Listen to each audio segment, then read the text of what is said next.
juke. She good. She been good, Marvin.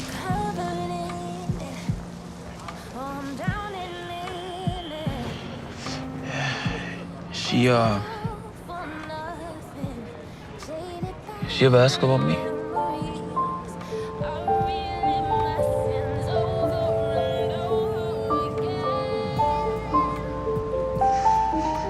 I fucked it all up, Lou.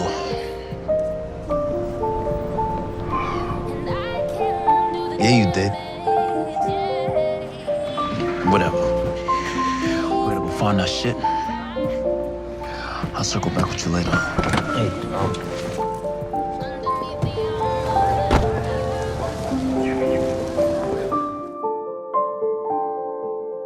Power Book 3, Raising Kanan, Season 2, Episode 3, Sleeping Dogs. Unique pulls up to get the drop on Rock shit.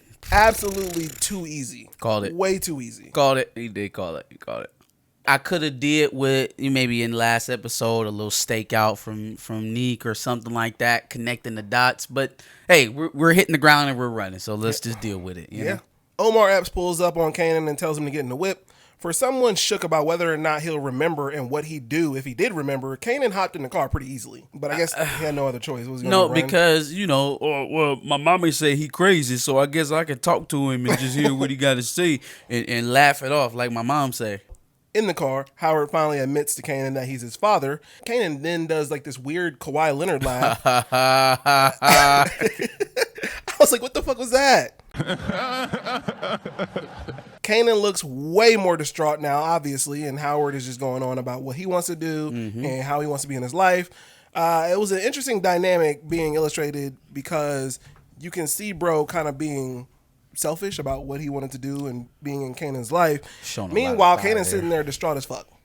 So I just thought that was kind of interesting. Here's what I see happening in Kanan's head. So he's bought into this story that his mom has told him about, the cop being crazy. But every time he run into this dude, something changes about the situation. And he try to go back and talk to his mom about it, and she just dismisses it away, right?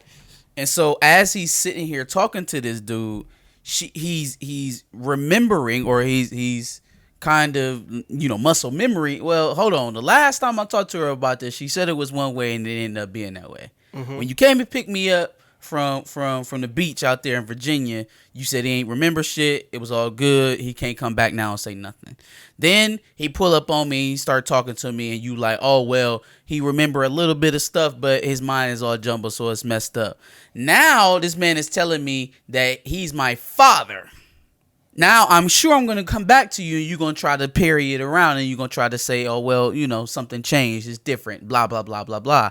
He's realizing that there's fissures in his trust. And then mind you, all of this is coming off the back of him finding out that she lied to him for basically a year about how D Wiz died. Yep. That has not left. Yep. That ain't left Kanan. So he's just finding out that his mama ain't shit. Yeah. Slowly but surely. But he's hanging on to what she's trying to feed him. Right? He don't want to completely turn on her, but it's like, damn, yo, like every time you tell me something, it's another version of the lie, Which is interesting because he just told her a couple episodes ago that he doesn't know if he wants to be in the game, and she basically convinced him to be in the game. So she not being truthful. She ain't even giving him all the information. Like, this shit really dangerous as fuck what she got going on. Yeah. He know that Kanan shot him. I don't know if that makes it more or less likely for her to tell him about the fact that he's his father, but at very least, I wouldn't be putting Kanan in a spot where he's oblivious to that fact, where he has no idea that this man has this trump card over him, and you just sending him out on the streets. Like, that's dangerous. Rock is taking information from Worrell and trying to make decisions off of it. Absolutely hilarious, because you don't know if this nigga is setting you up or not. You don't know this nigga. And so for you to be expanding to Jersey, I just thought that was nuts. Yeah, man, this is all part of her downfall, man. You can see it. You can see it. You killed Scrap because you was too aggressive. You getting ready to make new enemies because you too aggressive. You ain't even scout out the spot. Who the fuck in your family is from Jersey? Who you know in Jersey? We don't know the players, but we know the game. Okay. Because I guess nobody's doing drugs in Jersey, of all places. Ain't nobody doing work in Jersey. Come on, man. Come on. It's like, it's not calculated anymore. It's just buy. What you think? You Apple? You selling drugs, man. You not a corporation. She literally mentioned franchising. Girl, cut it out. Cut it out. It's a way to go about it without making the waves that you making. And you don't have the infrastructure just yet to be making that kind of moves. But, we'll see. Juke is in the studio. She actually wrote some shit down on like Famous. And her shit actually sounds like it came from the 90s. Hey, fam, the next time they need to make music in this show at all, Juke better be involved. Because it literally don't sound right when she not. Anything she not on don't sound right. So anytime we making music in Lulu's studio, Juke needs to be there. Agreed. You just might as well hire her, make her do something, make her an intern or some shit. Something. Crown Camacho literally says to Jukebox verbatim, "You supposed to look like a bitch that niggas want to fuck with." Lulu gets upset because, duh. But Lou does come to terms with the fact that Jukebox and her Zuckerberg closet full of Carlton hand-me-downs ain't really hitting.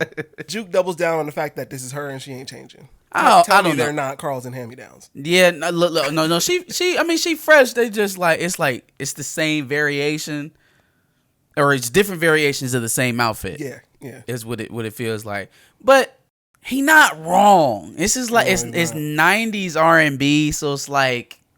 Definitely not about to come out here and butch your way to the top of the charts with Whitney. It's just not. It's not about to go down like that. Mm-hmm. I get why it's offensive to her, and I understand, her wanting to be in her stance. So, this is who I am. At the same time, they trying to make money, so yeah, they're not. They not looking for like a brand new, genre breaking project. They just trying to get in the game. I think that's what Old Girl is for. So to come to think of it now, if you got both of them, you might as well let Juke do what she got to do because you already got the sex symbol. Marvin is back in anger management. Renee, his therapist, tells him to breathe instead of engaging in open aggression. Breathing may also be a good idea for Marvin when he's dealing with hecklers on stage during his stand-up routine. White people wear clothes. Black people wear outfits. I finally seen a clip of him. He acts like Marvin. Yes. That's a perfect character for him. No, for sure. Therapist is not going to be a therapist. Well, she going to be more than a therapist here very soon. Very quickly. And that's good for Marvin. Maybe she'll help, work out some of them demons between him and Juke. I like that relationship for Marvin. It makes me think that he might live. Kanan apparently didn't know that Scrap killed himself, and Famous is dealing with his situation while Kanan is dealing with the news. I know this is early 90s, so the technology wasn't what it is today. Mm-hmm. But like ballistic reports and gunshot residue, that kind of shit still exists. Like, why weren't they able to tell that he didn't fire that gun on himself? Yeah. Just because she set it in his hand? Come on, man. Why weren't they able to tell that he didn't shoot himself? Even the angle of the bullet is different because it's a woman at a certain height shooting the gun, as opposed to him holding it to his own head. So how did this story about him killing himself spread so quickly? I think conventional wisdom would say it's probably Rock and Marvin and Lulu, but then if they running around telling everybody that he shot himself, that don't seem suspicious. Like, how the fuck y'all find him? You don't find that suspicious? You don't find that suspicious? No, you ain't got no goddamn GPS trackers. How you find him in this abandoned ass building in the middle of nowhere? You the first ones to find out? I think Kanan smells the bullshit right away, just off of the strength of his relationship with Scrap and knowing what type of dude he was. Like, that don't even sound right. Mm-hmm. Like that doesn't read at all. He doesn't even believe Famous. It was just interesting again that we see Kanan dealing with some news and being utterly distraught over it and trying to come to terms with what he just heard, and yet the other person is sitting there going on and on about whatever it is that they're trying to do with Famous in this situation, trying to figure out where he's going to fucking live. I don't know. I just thought that was interesting. Rock pulls up to the bodega and Juliana ain't picking up the phone and the store is closed.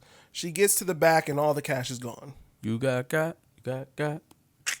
You got. That's a fact.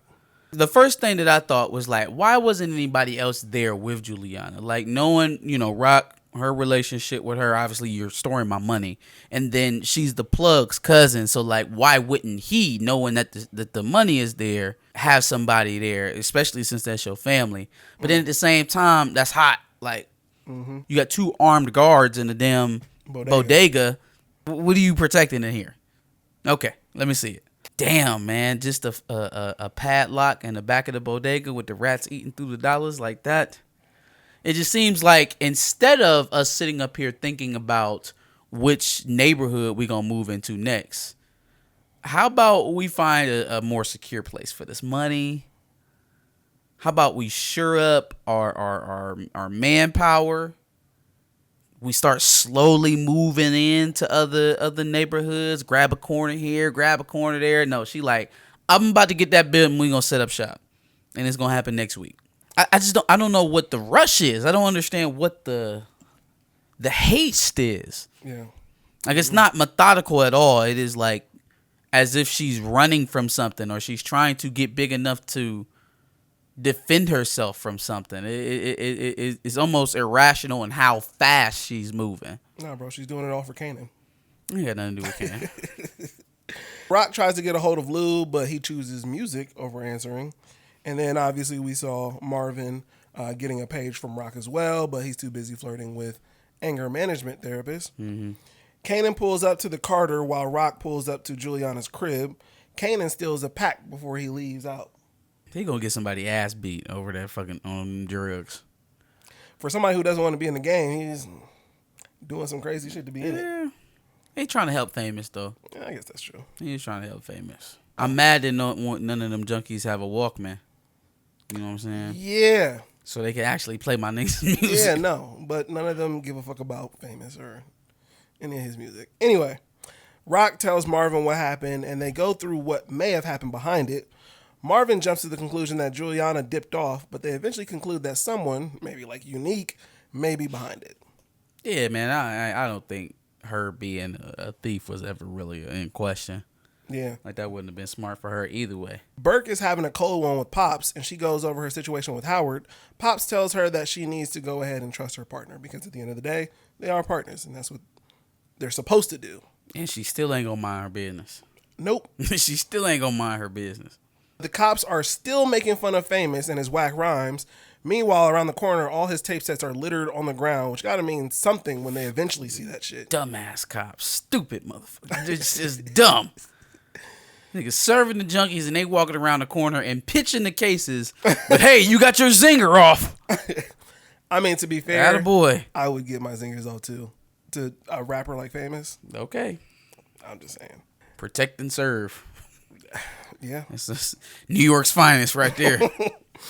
Zeus's second track actually kind of sounds more like it's from the 90s on some like Paula Abdul type shit kind of. Zisa likes the song, but Cartier, I don't know how he would say it. Cartier. So I don't want to call him Cartier, like the watch. Like, I don't think he's... Anyway, he doesn't like the song, but thinks she needs something bigger. I don't see where his end is in this show. Like, I don't see where he feels like he's gonna play a bigger role at some point, but like I just don't see where his end is. Like, well, Rock pulls up and then he starts spitting some old Shakespearean poetry to her in the middle of a meeting. Which I thought get out of here, get out of here. She already got her situation set up, homeboy. Chill out, chill out. So he's not gonna get the dub over Symphony Basket. Hell no. He'd probably be less of a simp. Man, bro, the most he'll get is get used. Actually, I can't even say that because he's literally reciting poetry to her. So that's kind of some whole shit. It ain't about to happen, bro. It ain't about to happen. Most he'll be a useful tool probably. Ooh, you know what?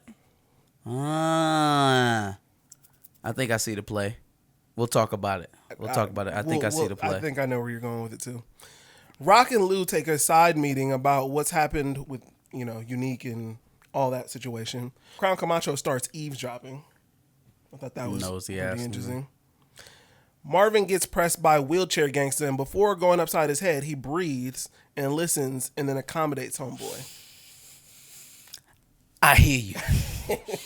And I understand. Like, man, you just giving you a couple of anger management tools, and look what it does. Right. I had a boy, Marvin. Finally listening. Omar Epps is getting busy with someone named Andrea, who I dead ass thought was Regina Hall at first. I was like, what, really? He asks her about her son and what he thinks of her line of work. That nigga is terrible at asking questions. Like, he is horrible at conversation.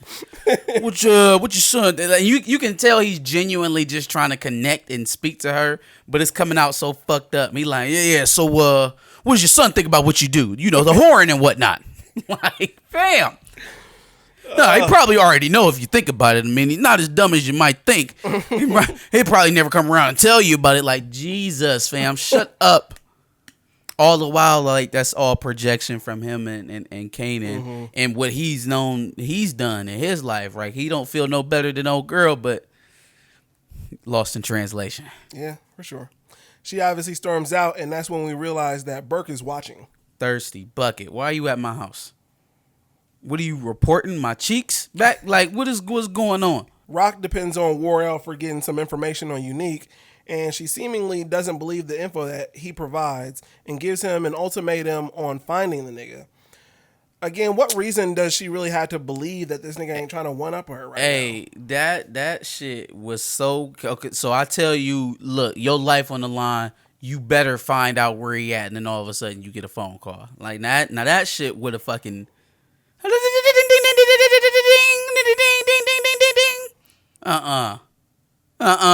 the hell is going on here?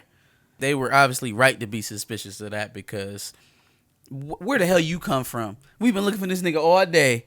All of a sudden I'd be like, hey, look, shit might turn up if he don't turn up. I'ma turn up if he don't turn up. And then all of a sudden you getting phone calls. All right, sneaky bastard.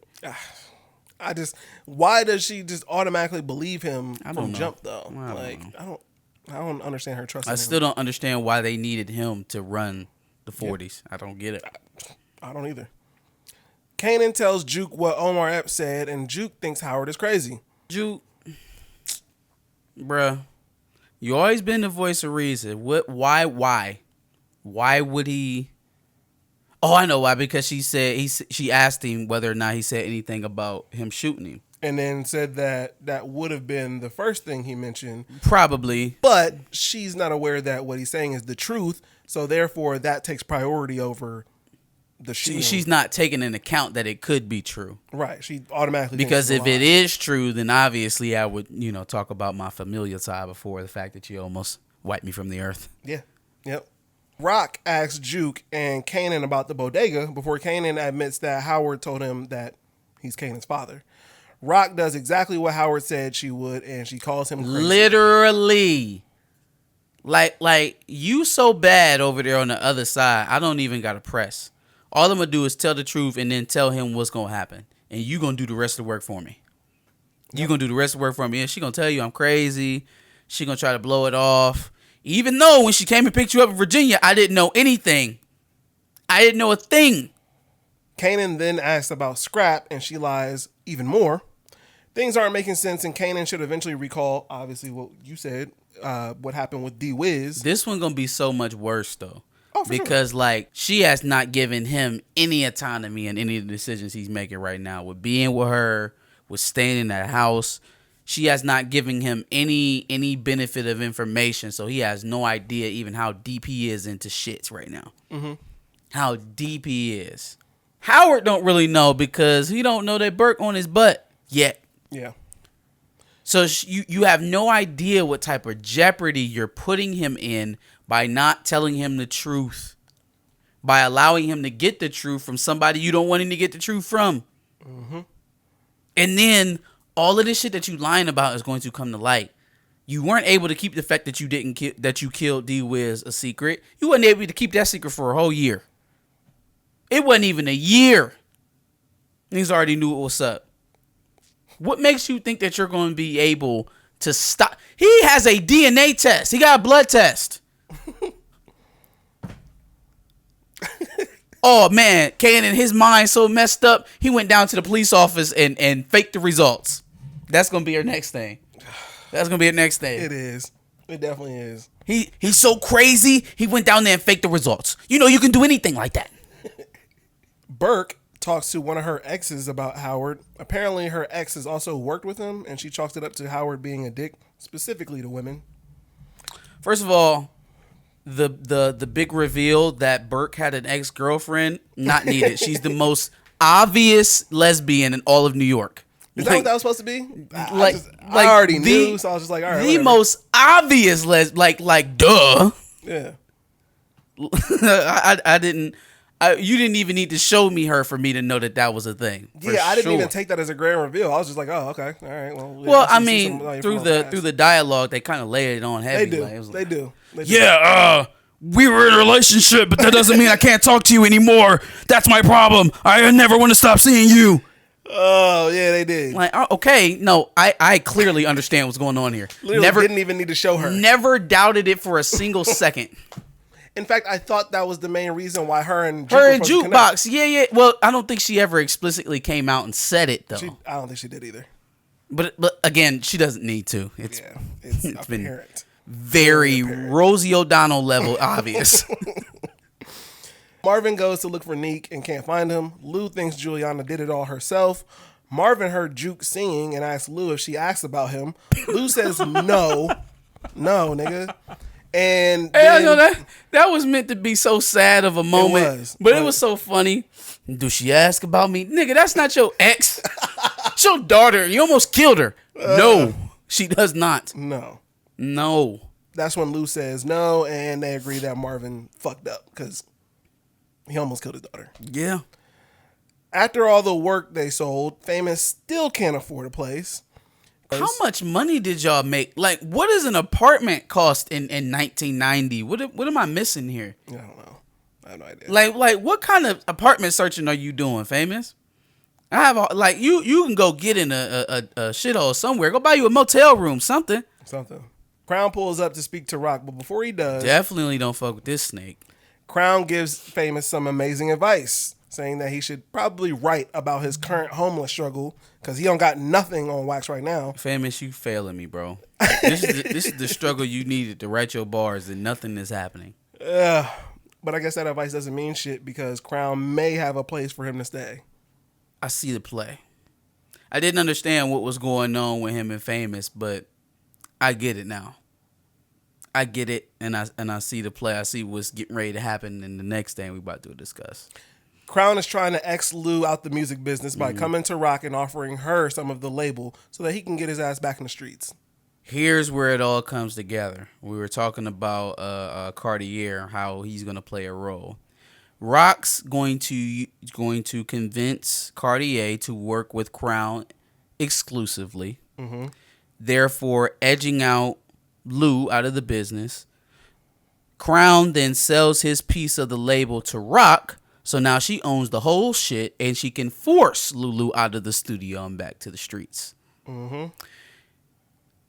That takes away what's the girl's name? Zisa. That takes away Zisa because now she's with Cartier. Cartier is working with Crown exclusively. He then gave fucking Famous an apartment, a place to live. So now he loyal to Crown. I got your artist. The label belongs to your sister. She wants you gone. I got your connections. And I sent your girl to Cali. I'm about to hop a flight and go see her and lay low for a little bit because you might try and shoot me. Well, he doesn't have Juke. He don't care nothing about Juke. Juke won't change her style, so that's a fact. She's a lost cause to but Crown. Probably should be noted at least. Yeah, for sure. Speaking of Juke, Juke is now physically stalking her own mother at this point. She finds that her mother pulled up to the church and is singing in the choir because of course she is. She's LaToya Luckett. And can somebody please explain to me how in that scene she notices Juke and recognizes her despite not seeing her for an extended amount of time? It's your daughter.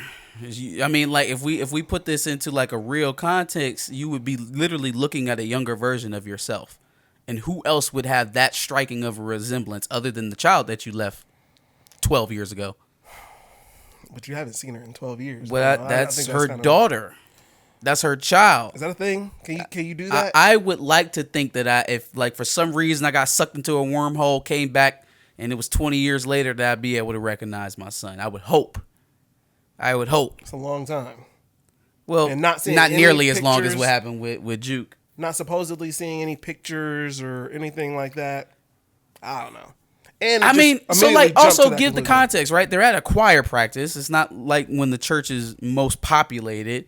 There's this strange girl who has a striking resemblance to someone I know in the back of the room staring at me with a ghost face, and then she takes off running. Fair. You know, and not to mention she probably think about that girl a lot. Like she left a whole child, a whole Didn't think being enough that came about out her of her. to go visit Well, or anything. Now that's another. Send any kind of support. That's obviously going to be something that we're going to have to work through in the rest of this season. I felt like they should have gave this moment a little bit more time to breathe. I didn't like how it was split up in between the unique shit. I was just about to go into that. I really wish they would have given that scene enough room to actually have the feels it was supposed to, because just when you was right at the precipice of feeling that, are we back to guns and unique, which is I didn't like that. I didn't like the bounce back and forth. Fair enough. Speaking of which, Unique and Rock have a standoff with Worrell and Juliana involved. Unique states that he did it all for peace. Which, do you believe him? Considering the situation, it does seem plausible. Yeah, I about to say he ain't really got shit. He ain't got shit at all. Nothing. But his daughter and his girl. That's all he got right now. And so, yeah, he's still capable. But then what would he have done with it? Like, you don't have nowhere to buy any drugs from, and you don't have a crew to back you. So, you know, you just a dead man running around with somebody else's cash at that point. So, while I think maybe a phone call at a regular sit down maybe could have sufficed, this kind of guaranteed it. It's like, all right, I can make shit real ugly for you right now, and we could all start shooting. And that definitely would have made shit terrible. Yeah. Not only do you not know where your money at, but now I'm shooting the plus cousin, so now you got a real bad situation with them Colombians. Or you can leave me the hell alone. You won. I'm out. Peace. I thought exile would have been better. Like, yeah, get your ass out of Jamaica for sure. Find another borough, family. Like what Marvin was saying, man, or who is it, Lou? It's a big city, bro. You can go find you somewhere else to live. Yeah, but it's home, bro. No, fuck that. You home, lost. bro. You lose home. When you lose a war, that's what happens. You lose home. It's over. Now, you want peace? You want to go on? Then go on about your business. I wouldn't have just let him sit around in Jamaica. Yeah, it's too much. It's too risky. You literally just showed me how you can hurt me. Yeah. Head to Manhattan. It's good schools over there. Your daughter will like it. They'll stay here. Howard shows up as Kanan gets off the bus. Howard calls everything that Rock said again. And then he tells Kanan that he remembers everything, but doesn't want to turn Kanan in because he wouldn't do that to his son. Shit seems to kind of finally be settling Start clicking in like, for damn, Kanan. my mom be lying like a motherfucker. Yeah. Yep. Because that was the whole crux of why he went along with it. It was like, oh well, if he remembered that he shot me, he definitely would have said something about that. Like, no, boy, I know you shot me. You just my son. I told you already. You my kid. For the next episode, Rock gets stepped to by some real Italian bosses. Juliana is understandably shook about what happened, and Marvin is realizing that someone's skimming and that somebody probably seems to be Kanan. Yeah, no, it's definitely gonna be Kanan. It's definitely gonna be Kanan. Well, yeah, it's Kanan. For famous. We seen it's Kanan. Yeah. As far as the Juliana thing, I don't think she's gonna be nearly as tough as they trying to play her up in the previews. Yeah. But I do think that she's gonna start asking for more of a responsibility than just sitting on the money at the bodega. For sure. She's already faced a gun at this point, so. What else? What was the other thing? Some random Italian bosses. Seem Oh to come yeah, into play. yeah. So yeah, you stepping on somebody else's toes. Oh, because they're in Jersey. I didn't Because they're even in put two and Jersey. two together. Because now she done moved out to somebody else's neighborhood where she don't know shit. And they about to come and try to spank that ass. And she, on the other side, is going to try, and as she should at that point, and bow her neck and tell them to go SMD because she here now. Well, you didn't need this conflict, and you didn't have to have it. Yep. You didn't have to have it. Go grab a corner on the boundary and start working your way in. No, you went and grabbed you a whole building in the middle of the Italian spot. Now you got a problem. I hope you got the muscle to fight with them. She doesn't. Ah. It's the mob. Okay. It's the Sopranos. Any other thoughts about episode 3 or anything that we're about to see coming up in episode 4? Enjoyable episode. Few tweaks that I would, have suggested, but all in all, it was okay.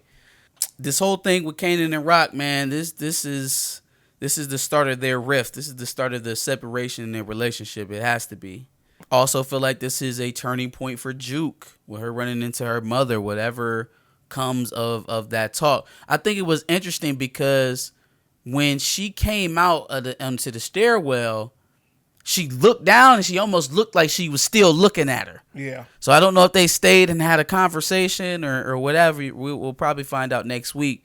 But that's going to be an interesting. Just give that situation enough room to breathe, please. Like, that's a heavy topic. Yes. You know what I'm saying? That there's a lot of feels in there. Don't undercut that with the action. You don't have to. Oh, for sure. Yeah, and I think because they've been doing such a disservice with Rock's writing, it'd be nice to see, hopefully, some good dialogue and some good writing for these two characters in their situation. True.